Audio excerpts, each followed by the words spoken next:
आखिर super power America क्यों भारत को झुककर सलाम ठोकने लगा? भारत के पास ऐसा भी क्या आ गया जिससे उड़े हुए हैं सबके होश? अमेरिका क्यों मानने को तैयार है भारत की सारी शर्तें? भारत को जिन हथियारों की जानकारी तक मुहैया नहीं करवाता था अमेरिका, उन हथियारों को अब तकनीक सहित सौंपने के लिए क्यों हुआ मजबूर? दोस्तों, समाचार तो आपको मिल ही गया होगा कि अमेरिका के राष्ट्रपति बाइडेन भारत आने को बेताब हैं।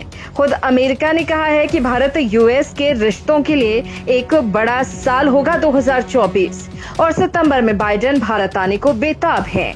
यानी एक और जहां चीन के नजदीक कोप इंडिया में भारत और अमेरिका के फाइटर जेट एक साथ उड़ान भर रहे हैं, तो वहीं अमेरिका ने खुद चलकर भारत को ऑफर ही ऑफर की झड़ी लगा दी है। बिल्कुल ठीक सुन रहे हैं आप। घातक हथियारों से लेकर खतरनाक तकनीक पर अमेरिका भारत के साथ काम करना चाहता है, लेकिन अचानक क्यों? ऐसा क्या हो गया? दोस्तों, ये वीडियो बहुत शानदार होने वाला है, लिहाजा आप हमारे साथ बने रहिए, क्योंकि इसे देखने के बाद आपको पता चलेगा कि असल में आज भारत की ताकत क्या है। तो दोस्तों, वीडियो शुरू करने से पहले हम आपको भारत के बंटवारे के वक्त के हालात बताते हैं। जब भारत के दो टुकड़े कर दिए गए थे, यानी भारत और पाकिस्तान के रूप में, तब भारत मौजूदा वक्त जितना ताकतवर नहीं था, बल्कि पाकिस्तान भारत के मुकाबले ज्यादा पावरफुल बनकर उभरा था। नया देश बना था। दुनिया के सारे देशों का झुकाव पाकिस्तान की तरफ जाना शुरू हो गया। चीन खुद अमेरिका तक पाकिस्तान के साथ आ गया था। पश्चिमी देशों सहित यहाँ तक कि तमाम मुस्लिम देश भी पाकिस्तान की तरफ थे। तब 1947 के बाद भारत और पाकिस्तान के बीच तनाव सामने आने लगा और पाकिस्तान भारत को काउंटर करने के लिए अमेरिका का सहारा लेने लगा। और उसके बाद भारत पाकिस्तान के बीच जो युद्ध हुए, उनमें अमेरिका ने भर कर पाकिस्तान की मदद की। 1971 में अपने 7वें बेड़े को भारत पर हमले के लिए रवाना किया। सिर्फ इतना ही नहीं, बल्कि भारत आर्थिक और रक्षा के क्षेत्र में कमजोर करने के साथ साथ स्पेस में भारत के मिशन को रोकने के लिए अमेरिका को साजिशें करनी पड़ी। रूस भारत को स्पेस की कोई तकनीक न दे दे, इसके लिए अमेरिका ने रूस को प्रतिबंध लगा देने का डर भी दिखाया। कुल मिलाकर बात यह है कि भारत का विभाजन जब हुआ, तब भारत की हालत जो हमने आपको बताई उससे भी कहीं खराब थी। वहीं दूसरी तरफ चीन ने 1950 के दशक में अपना डंका बजवाया। चीन ने खुद को वैश्विक व्यापार में पैर रखकर तरक्की की, पैसा कमाया और भारत को ओवरटेक कर शानदार तरीके से बढ़त बनाई। नतीजा, चाइना मिलिट्री तकनीक और एआई में दुनिया में सबसे तेजी से आगे बढ़ता हुआ देश बन गया। लेकिन दोस्तों, भारत ने जो काम पिछले 60-70 सालों में नहीं किया था, वो काम मात्र 5 से 6 सालों में कर दिखाया है। दोस्तों, ऐसे में अब कुछ सवाल बनते हैं कि भारत ने जो काम पिछले 60 सालों में नहीं किया, वो 5 सालों में कैसे कर दिया? जैसे तकनीक के बल पर चीन भारत को मिनटों में हरा देने का दावा करता था, अब पीछे क्यों हट रहा है? सेमीकंडक्टर्स, मिलिट्री इक्विपमेंट्स और आर्टिफिशियल इंटेलिजेंस में भारत की धमाकेदार कामयाबी के पीछे क्या राज है?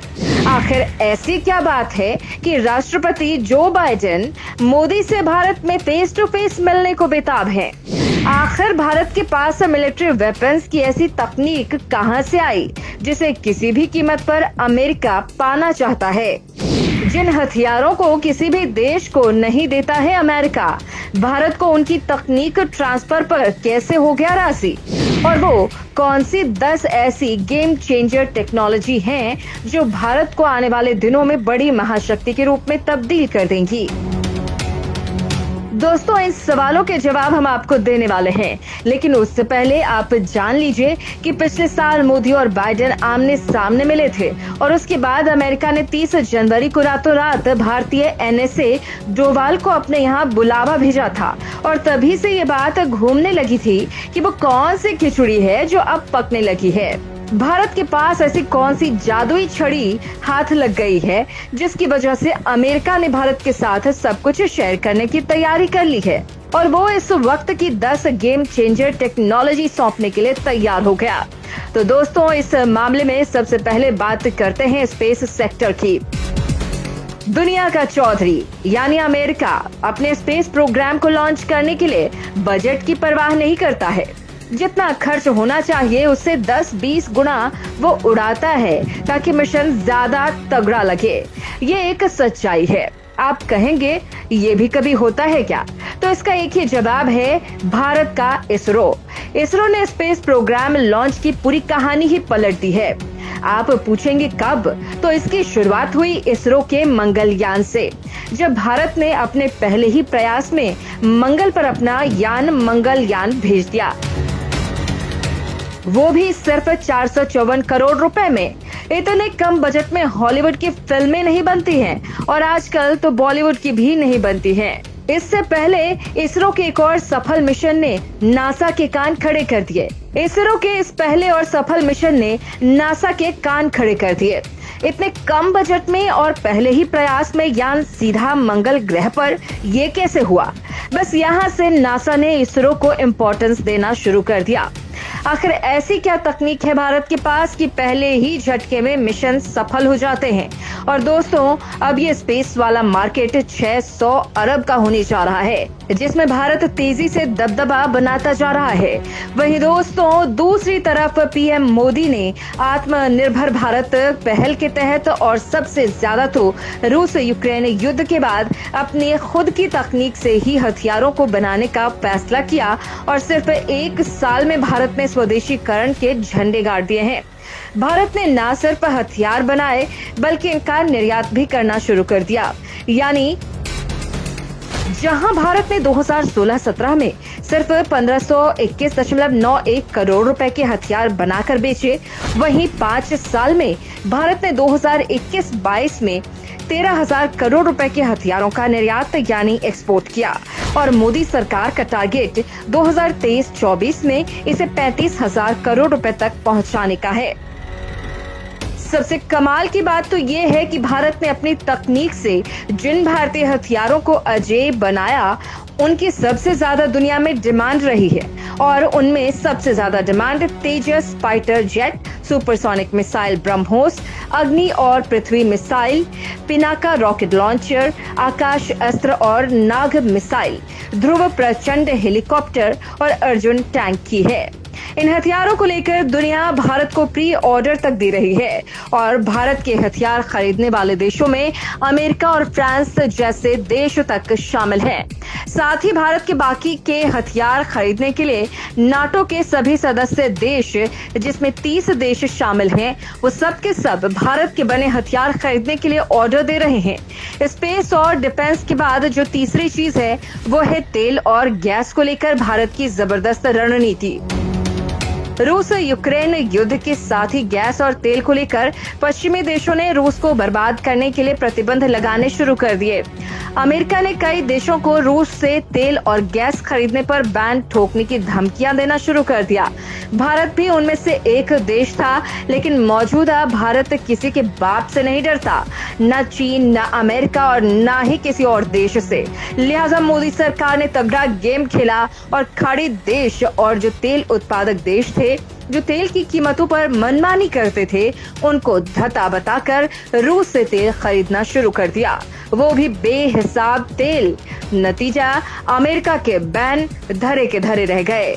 भारत ने सारे रिकॉर्ड तोड़ते हुए 16 लाख बैरल तेल प्रतिदिन के हिसाब से खरीदा, जिसके बाद भारत रूस का सबसे बड़ा तेल सप्लायर बनकर उभरा।